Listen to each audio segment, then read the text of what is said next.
When people think about cold weather survival in World War II, they picture white camouflage, snow trenches, and canvas tents flapping in the wind.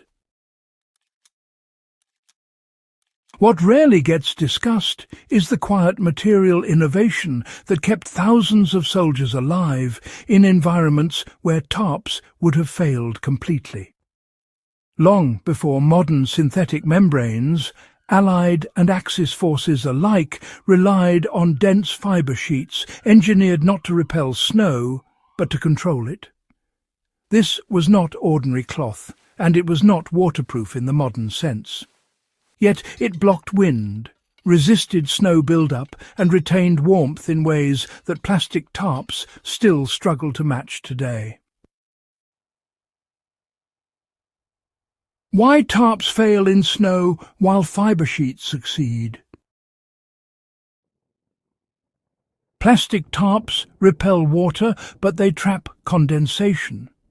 In freezing conditions, that trapped moisture turns into ice, stiffens the material, and pulls heat away from anything beneath it.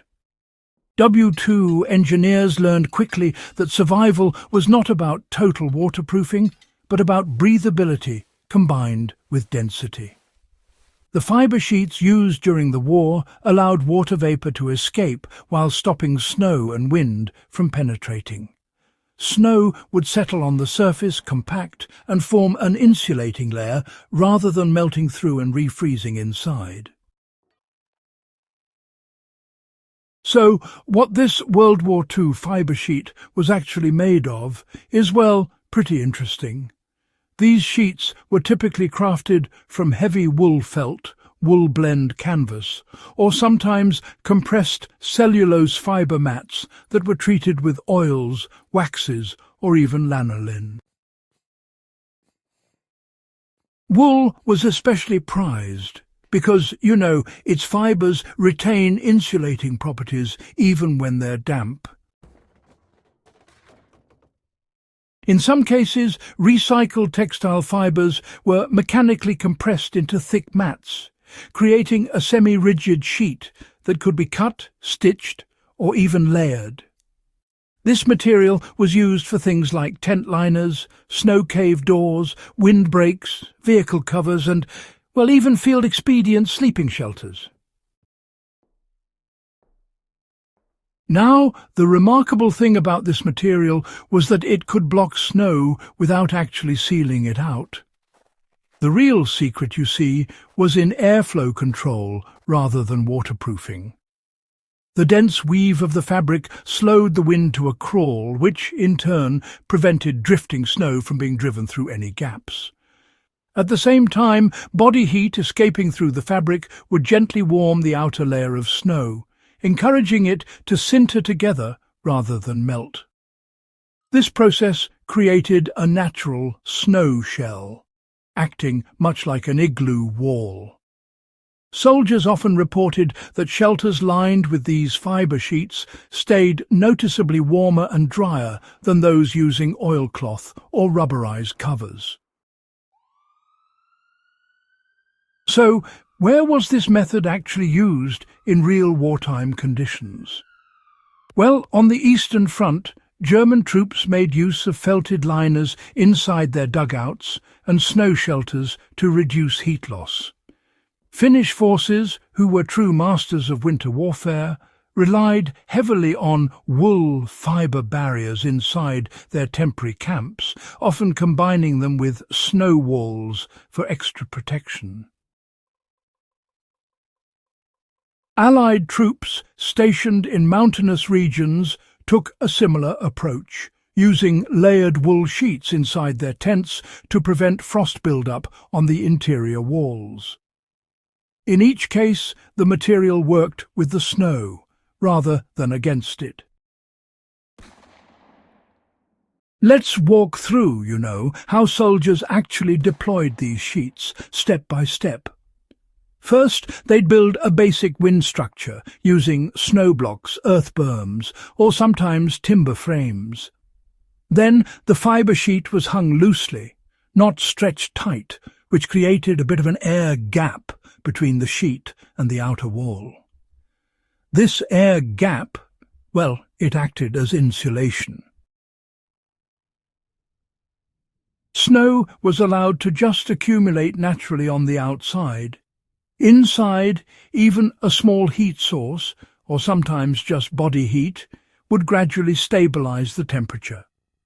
Moisture could pass outward through the fibers instead of freezing up on the interior surface. So, why did this approach outperform, modern emergency shelters? Well, many modern shelters rely on reflective plastic or mylar. These materials do reflect heat, but they don't offer any breathability. In prolonged cold conditions, condensation can actually become deadly. WWII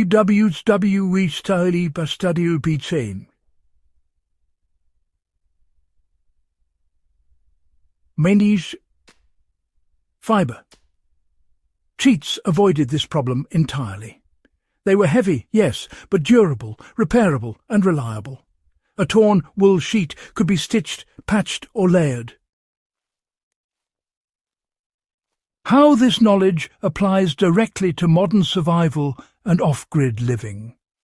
If you are preparing for winter camping, backcountry shelters or emergency preparedness, the lesson is simple. Replace or supplement tarps with dense natural fibre layers.